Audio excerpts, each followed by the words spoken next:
In the following video, you will learn how to use your Bio 225 LibGuide to find resources for the Bio 225 lab report. We're currently looking at the library's website, www.hgtc.edu/library.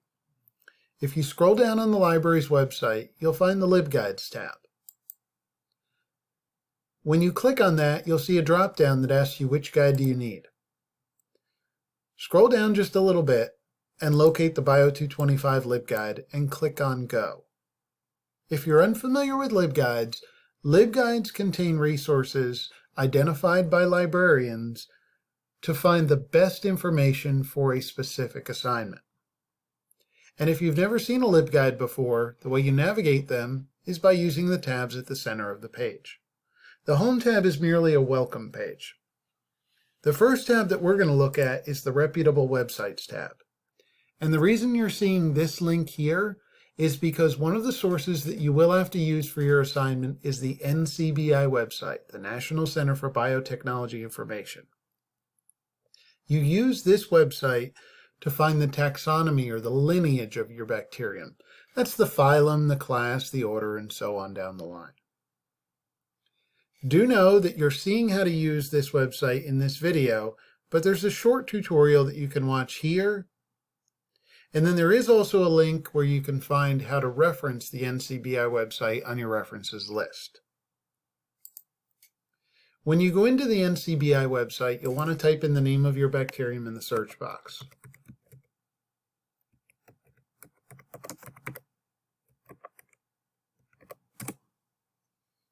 Your results page should look like this.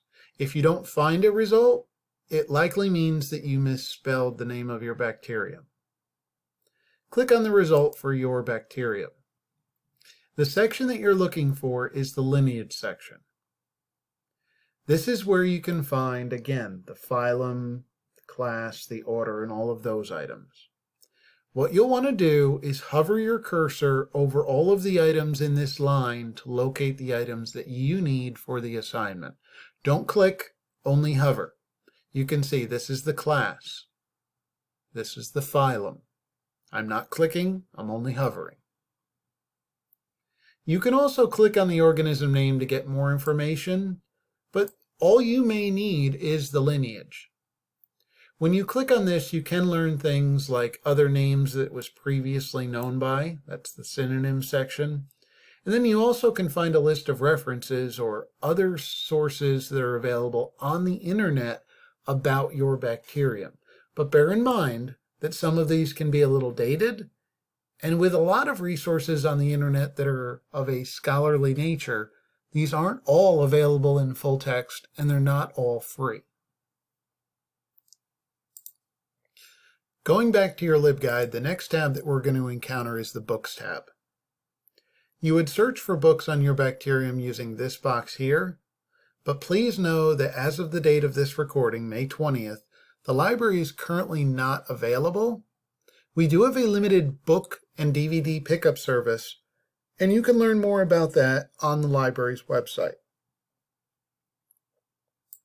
We're going to go to the eBooks tab now, and we're going to look at a resource that you have to use for this assignment. It's called Bergey's Manual.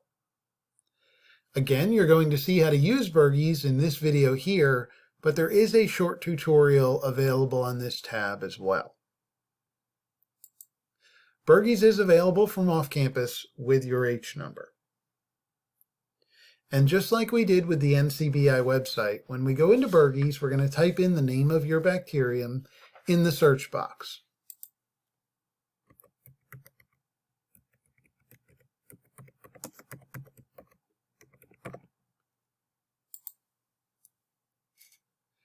Your results list will look something like this. You'll notice that the results are not on the actual bacterium level, but they are on the level of the genus.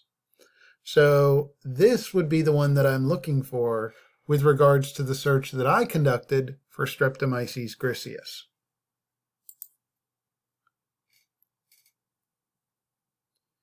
And from this page here, you can look through and find all of the information that would be relevant to your needs. But there's another option available to you as well. This, what you're looking at, is the entire entry about the genus Streptomyces out of the ebook, The Bergey's Manual. And this is a lot of information. There's a scroll wheel here, and it's quite a lengthy scroll wheel. So what a lot of students like to do is a lot of them like to go into the link right here that says PDF. What that is it's a scanned copy of the actual entry about your genus from the book itself. And this is nice because you're seeing information one page at a time.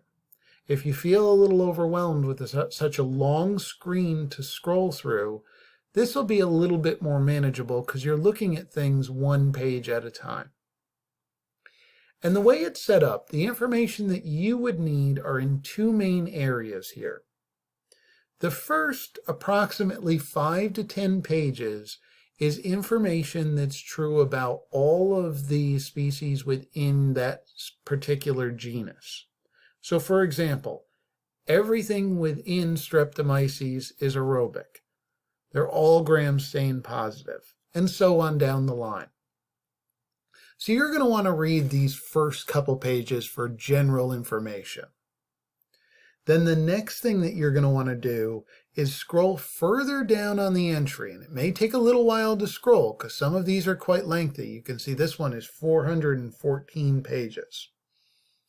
I'm going to jump ahead because I know exactly what page number I'm looking for. I'm looking for page 239. Eventually, you're going to find a section where there is an alphabetical listing of all of the particular species within that genus. Each one will be listed in gold coloring, so it will be easy to find. And again, they are alphabetical. So what I found is the entry about Streptomyces griseus. This is the other thing that you will need. This is the information that's specific about your bacterium. What makes yours unique?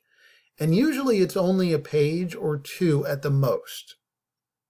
So as a reminder, you need the individual entry about yours that you're researching. And then you'll also want to look at that first 5 or 10 pages or so for information. And that starts out looking like this. Now, when you use the Bergey's Manual, you will have to cite it in your lab report. Going back to the page that we were previously on, you'll notice next to the PDF link there's a Tools button. If you click on the Tools button, you'll see that there's a link that says Export Citation. If you click on that, it shows you how to cite this particular source in APA style.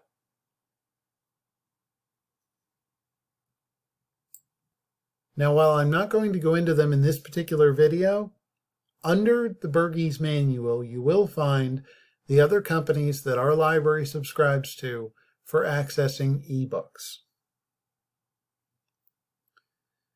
Going back up to the top of your LibGuide, we're going to go now to the Databases tab. If you're not familiar with databases, databases are resources that our library subscribes to where you can find scholarly journal articles. You can also find magazine and newspaper articles here as well, but the journal articles are where you're going to find the latest research in the field about your particular bacterium.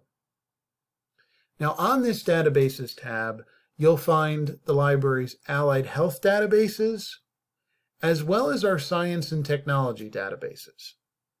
And for this particular assignment, you could use either one of those collections of databases because your topic really falls into both of those areas. In the science section, the databases that you'll probably want to take a look at are Applied Science and Technology Full Text, Science from Gale and Context, and Science Reference Center. Those are the three that you'll probably want to focus on the most. I'll show you one of those now. This is what the Applied Science and Technology database looks like. Going over to the health databases, the ones that you'll probably want to use in this particular section are CINAHL Complete or CINAHL Plus with full text, but you'll find more using the CINAHL Complete database. And then another one that's good to look at is the Health and Medicine database from Gale OneFile. And then the Health Source Nursing Academic Edition database is another good one to use. Now in this example, I'm going to go into the CINAHL Complete database. And you may notice the reason I clicked on the previous database and now I'm clicking on this one is to show you that a lot of our databases do look the same because they're made by the same company. But understand that they will search and find different results. Now, one of the nice things that our databases do is they have predictive searching. So as you start to type in your search, it may predict and find for you what you're looking for. And this is nice because it can save you from misspelling.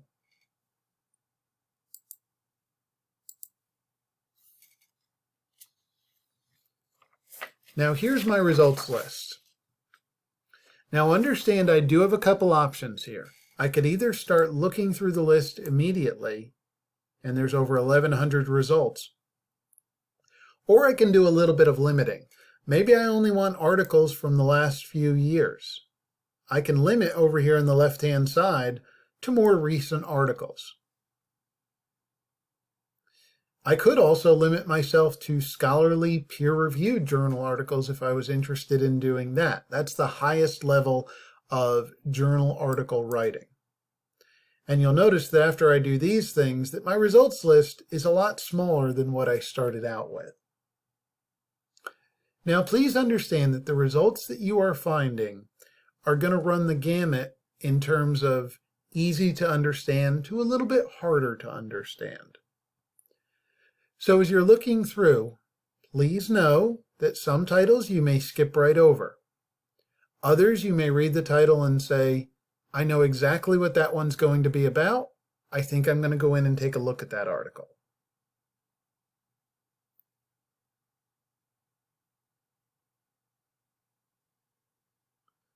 And here you're seeing just a sampling of some of the articles that are available on this particular topic in this database. Let's go back up to that one that we just saw a moment ago.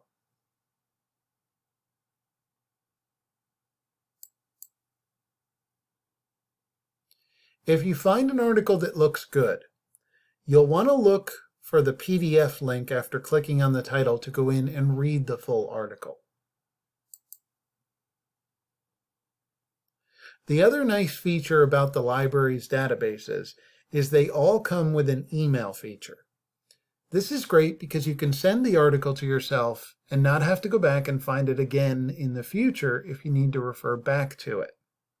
And when you email it to yourself, not only can you send yourself the article, but you can also tell it to send you an APA citation at the same time.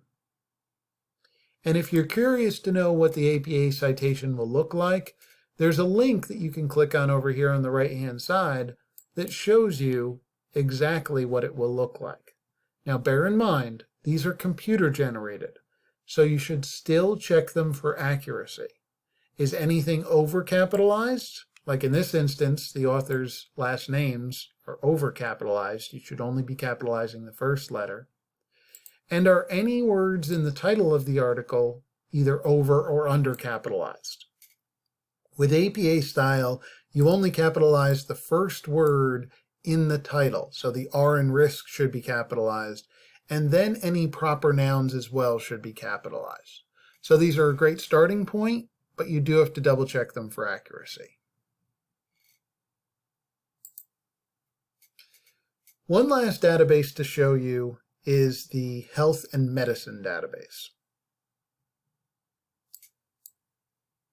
Again, this database is made by a company named Gale, who makes a lot of the library's resources.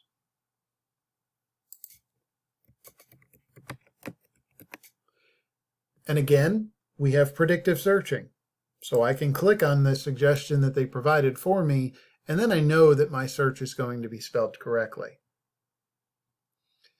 Now in this example, I want to show you how you can narrow down a results list by adding more search terms. You'll notice that I've got over 31,000 journal articles that came back when I did this particular search.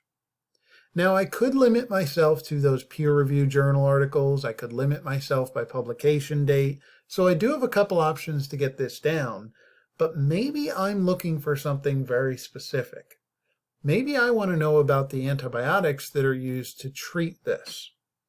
The way that you can narrow down a search and make it more specific is by adding more search terms. And the way that you do that is by adding the word "and." It doesn't have to be capitalized. I'm doing it just so you can see it here. And then add another search term. So what's going to happen is every result that's going to come back will include my original search, but now everything must also include the word antibiotics. So you'll notice that my results list, in this instance, just lost 11,000 articles because they did not contain the word antibiotics. And again, I could further narrow that down using the filters here on the right, and I can even add another search term if I so desired up here. And again, don't forget that when you find a result, make sure that you know that you can always email it to yourself. If you don't see the word email on the screen, look for an image of an envelope, and that usually is what you would click on to send it to yourself.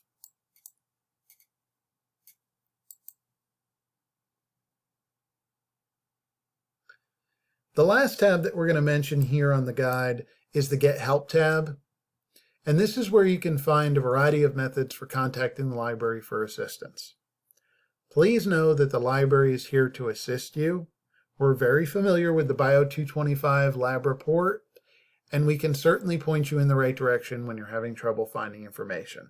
So if you need help, find the best method that works for you for contacting us, reach out, and we'll be there to help you. Thanks for watching.